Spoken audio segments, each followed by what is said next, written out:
কেলা পাতায় আম্মা খাইতে এক্সের মজা, আপনারাও একদিন খাইয়ে দেখবেন। হ্যাঁ লাগে প্রথমেই লাগবে 2টা বুত্তে মারা আম, হ্যাঁ চুরি হরা হইতে হবে, রাইতে চুরি হরবেন, নাহলে দিনে চুরি হরতে গেলে দৌড়ানি খাইবেন। যাই হোক, মোর স্বাস্থ্য ভাই মোরে চুরি হরে এনে দেশে রাইতে, আর পেঁয়াজ মরিচ তেল লবণ সব কিছুই লইছি, তবে এই মরিচ লইতে হইবে অল্প, বোম্বাই মরিচ, যেহেতু বোম্বাই মরিচ মগো খেতের জমনের জাল কজ্জা পোড়ায়।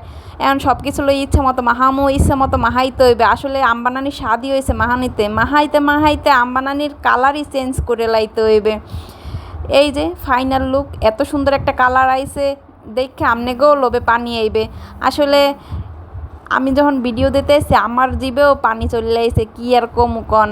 যাই হোক, অনেকদিন আগে খাইছি তো আজকের ভিডিওটা দিলাম। এই যে কলা পাতায় আম বানানি দিলাম, আসলে ছোটোবেলায় অনেক কলা পাতায় খাইছি, এইটা ওইটা, আজকে খাইলাম আম বানানি, আপনাদের সাথেও একটু শেয়ার করলাম। আর এই যে আম বানানির লাস্টে যে একটু পানি বের হয়, এটা খাইলে এত মজা, মনে হয় যেন কলিজাটাই ঠান্ডা হইয়া যায়। অনেক মজা, আপনারাও একদিন চুরি হইরে খাইবেন।